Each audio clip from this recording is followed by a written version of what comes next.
are to the NFL. So obviously this is a hot topic. I saw a few tweets today where his locker room's already been cleared out. That there's no fact or evidence behind that. Just noise that I saw on Twitter. So I was just telling you what I saw. But Twitter's just get in his locker. They just were looking at the wrong one. Yeah, that's very true. That's very true. Sorry, that was a cheap shot. Sorry. Yeah. No, I think it happened like a few days ago from what they were saying. So I'm not quite sure. But this is an article from Nick Del Toro that I thought was very interesting. There was what scouts were saying about him. And this is kind of what we've been preaching this entire time of like, because again, you have both sides of like, how is he going to the NFL? He looks like crap, whatever, blah, blah, blah. Everyone has their opinion about it. And this kind of lets you know where the scouts' mindsets are at. And that's kind of where it's like, okay, if they're saying this, Anthony knows they're saying this, which then, relates to how much he's going to get paid, which means he's gone, is kind of what I'm getting to. So one scout said, Richardson is insanely gifted and will show up at the NFL scouting combine at a slimmed down weight.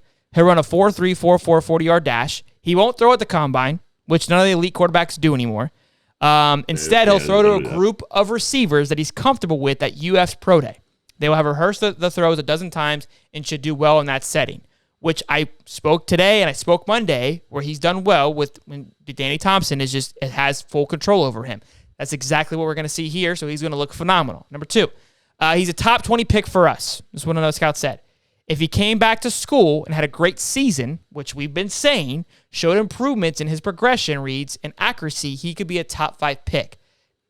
We've been saying that too, and that's the one thing that I keep hinting at is like, look, that's what could keep him in, and I wouldn't be surprised if he stayed because of those things, right? Because that's huge. I mean, a top 20 pick and a top 5 pick, that's massive. That's huge. That's a big money gap.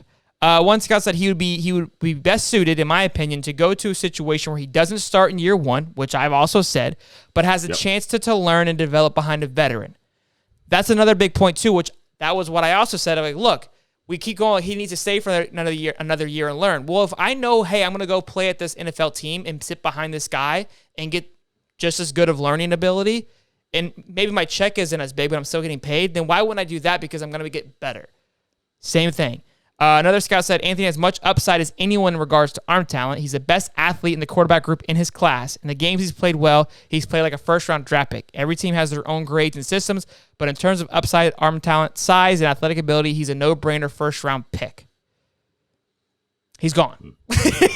And that's what we've been saying the whole time. Like, we all have our own opinion about it, but again, the upside is so massive. And I think we're all going to hate ourselves in a year or two if he's out there balling, just like kind of Damian Pierce is. We're like, we had that. Like, what the hell happened? I don't.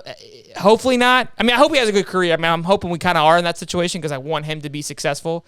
But I don't know. We'll see.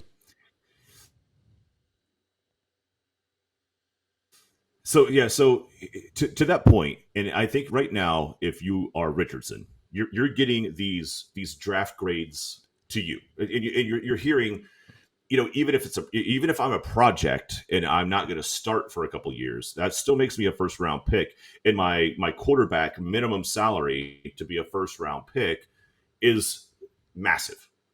I mean, look at Trey Lance. Trey Lance, in my opinion, is the same. They're the same person. A tall stature guy, sure, with a ton of ability to run. The throwing ability throws the ball like a piss missile, right? And he sat for a year behind Jimmy Garoppolo and then got the job. Now, he obviously was injured, and that's a whole other thing. But that was a perfect case scenario, and he was a third or fourth round draft pick. So, yes, to me, he wasn't making nearly as much as I mean, he made a ton of money for being a third-round draft pick to go sit for the first year. That's partly why they're like, yo, we got to move on. But that's how I see Anthony working out. A team that, where does he go? Atlanta would be good. I mean, he sits behind Mariota for a year. That wouldn't hurt him. Mariota's been in the league for a long time. He can learn a lot from Mariota. Regardless of how good he is, he can learn a lot. Carolina? There's nobody there that Carolina, he would sit behind. You got Baker and Wentz. I don't think that would be a good option. It'd be like a Cam Newton all over again. I would hope that, for his sake, I would hope he wouldn't go there. To be honest with you, I really do. But I mean, look, honestly, in Green Bay, I know they got Jordan Love there, but Green Bay wouldn't be bad. They probably would have an early pick. A Lions. What about a Minnesota? You got Kirk Cousins. Kirk Cousins is going to be there for a while.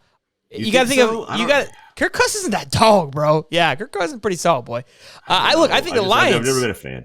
Lions could be a good option. I mean, there's plenty of options. Colts, you got Matt Ryan there who could probably show him a thing or two. Like, these are there's a lot of options that people don't realize of like, look, like he can go and kind of just sit behind it and relax and we would forget about it for a year and then he comes back and he's going to be the absolute tank. So I'm like 98% sure that he's gone. Now, if he does stay, here's the takeaway. Here's the takeaway. To the 98% that you're saying he should be gone, which I'm going to go with. I think it's probably closer to 99 because what if he comes back and has no progression at all? That's what I keep saying. On the college level. That's going to hurt. The only way he can go, like when your stock is this high, it's this high.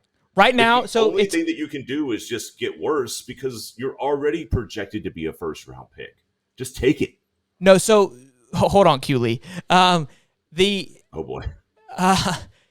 Yes, so it's like a stock. They're buying the news. Right now, you're just buying what could be, and I think that's why he has to go too. Because yes, if he came and stayed and he got better, sure, he would be a little bit higher pick. But is it worth it? Probably not.